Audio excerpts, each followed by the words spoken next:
plan was to go out drone flying this morning. Unfortunately, there's a full-on dust storm today. So no drone flying. So I just thought I'd take the opportunity to go through my top 10 tips for drone flying and getting good footage. Now, I am by no means an expert. I've only had my drone a short while, but I've been getting out with it as much as I possibly can. I've been watching some really good YouTube clips and tutorials from other drone flyers and other cinematographers, but I just thought I'd share what I've learned already in a short space of time to sort of make my videos get better and better. There's still a long way to go. I know I've got a lot to work on, and that's actually quite an important thing, is to know how to improve. So hopefully you'll find these useful. And here is number one. Make sure when you're out flying, you plan your shots. Get a variety of shots. Make sure you get shots where you strafe slowly from left to right to get a kind of sweeping shot of what it is you want to film.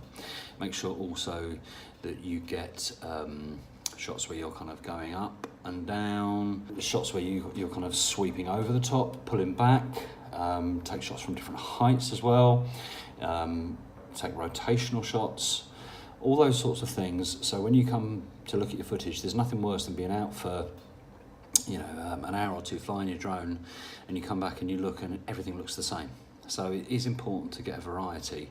So when you come to actually sort of edit it all together, you've got more to work with. Make sure your shots are smooth. What I mean by that is every time that you fly in a particular direction, or think, right, I'm going to get some footage straight down over the top, or flying towards something, or flying up above something, or sweeping side to side or whatever, make sure that you maybe do about 10 seconds in each direction without any camera adjustments or movement adjustments at all. Because what you'll find is you'll be flying towards something and you think, oh, it's just a little off center, so you sort of change the direction a bit, change the direction a bit, change the direction a bit, and what you end up with is footage that you just can't use, because you see this shot and think, oh, that's great, I can use that, and then it does this all the way through.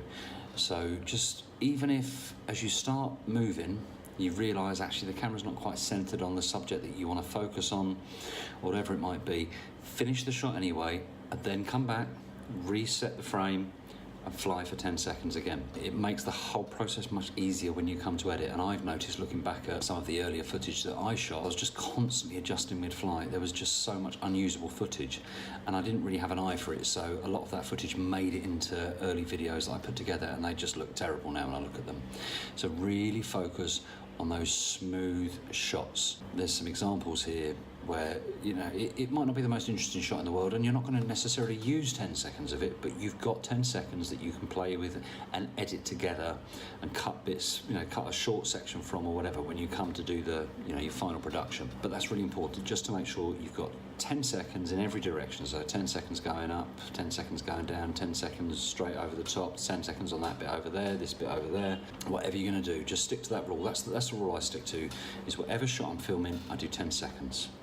And then I'll reset the drone, fly in a different direction or over a different part of whatever it is, the landscape that I'm filming, fly 10 seconds. And then you've just got really good little chunks of footage that you can use to play with, to edit together. Spend some time practicing as well on getting smooth shots. Sometimes you want those kind of shots that just sort of sweep round and rotate round, so you can take in the whole area that you want to capture. And obviously, you'll use your joystick on the controller. So if you just work on just having just a really gentle movement and just practice, so you know what sort of speed you want to turn at, and keep your thumb in the same place locked, because if you sort of move it slightly, then it's going to sort of speed up, slow down. Similarly, you have this little wheel on the front here for your kind of camera control, and again, practice just on getting a really tiny little movement on that, so the camera sweeps down very slowly or sweeps back up very slowly, because again, if you do it very suddenly, it sort of flicks and it just looks, it's unusable. Tip number 4, think about having a subject, something in your footage to be a focal point. Not throughout the whole thing, but maybe odd shots that have a subject. And that can even be yourself. It can be a particular building, it can be a car, whatever. But if you're just literally sweeping over endless landscape and there's kind of nothing there, sometimes that can get a bit tedious and a bit samey. Shoot some B-roll. Now, B-roll, until quite recently, I didn't know what B-roll was. I'd never heard of B-roll, and I came across it in a few YouTube tutorials that I looked at, and it's really changed the way I film. And when I look back at the films I've made already, the first handful are literally nothing but drone footage. And much as I like them and I'm quite proud of them, it's just drone footage over and over and over again. B-roll is when you kind of cut that with just cutaways of different things, and that can be like a close-up of your hands on the controller. It can be a close-up of, you know, a profile shot of you just looking up into the sky as you're flying your drone or whatever. There might be just an interesting plant or flowers or a bit of a building, and you can use your phone, or if you've got a decent camera, and get some sort of sweeping shots.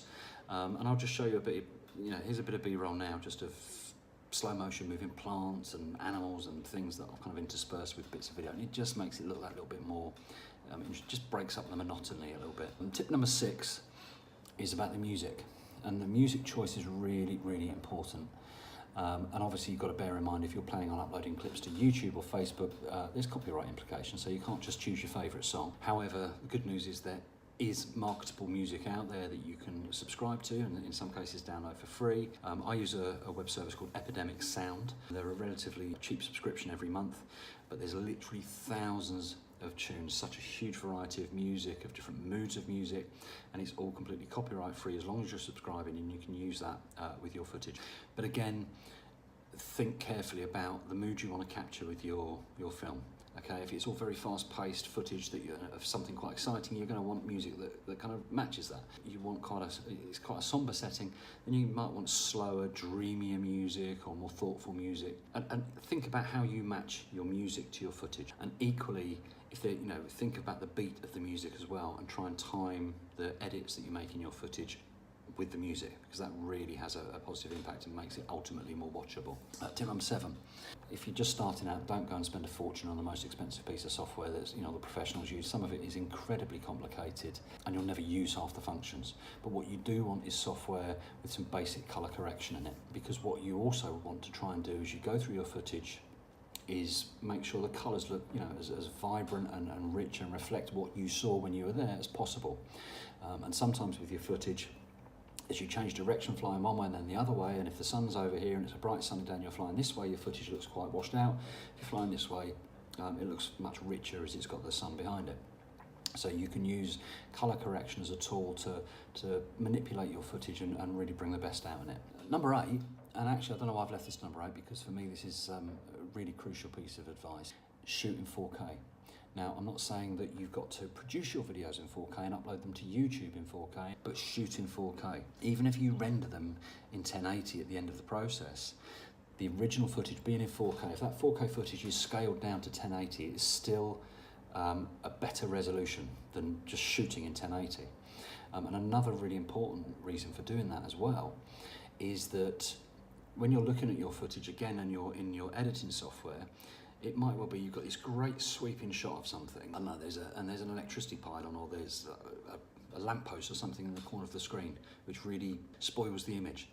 If you've shot in 1080, what you can then do is you can actually, again with most software, you can zoom in, and you can cut the edges of that off to just focus more on the subject of your footage, or the key area of the frame that you want. If you've shot in 1080 and you're zooming in, then you're reducing that resolution below 1080. If you're in 4K and you just zoom in a tiny bit, cut the edges off, you've still got a really good resolution, higher than 1080. So it's always worth shooting in 4K for that reason. Now, tip number 9 isn't specifically about flying your drone, but it's about what you do with your footage once you're finished. Really do consider the length of the films you put together. 4 or 5 minutes is more than long enough, and that does for my attention span. And I'll quite happily watch a 4 or 5 minute video of footage or something.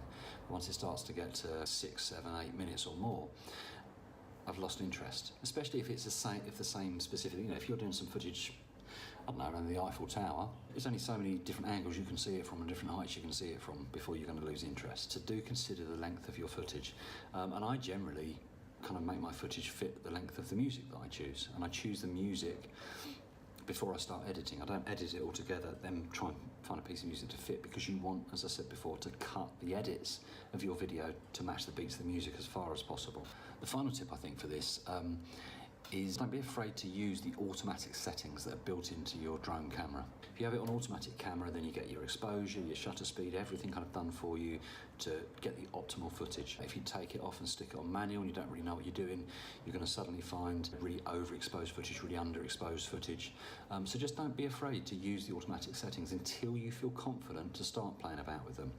Now, if you're somewhere like I am in Kuwait, that you really do get incredibly bright sunny days, then that's when once I was confident, I started to change the settings slightly, because you're flying this way away from the sun and you've got this lovely image and it looks really good. As soon as you change that direction, suddenly everything is just so washed out because it's so bright.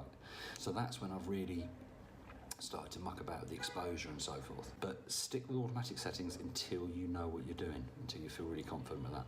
Okay, so those are my top 10 tips. Do search around on YouTube if you're trying to do a particular thing. I've learned so much just from following different channels on YouTube. They've got lots of advice and tips and tricks and things like that for flying drones, for editing the footage, all those kind of things. All the things I went through there, I went through very briefly. This is not intended to be some comprehensive guide, and again, I know there's much better guides out there. I'm not saying that I'm an expert by any stretch of the imagination. It's just something I enjoy doing and I want to share it. But I will start to do some more tutorials and start to break down on those top 10 tips. Majority of them I want to kind of do a short tutorial on each one of those as far as possible to go into a bit more detail. But I hope you found that useful. If you did, then please like this video, share it, comment below. I welcome anybody's comments, and please subscribe to my channel.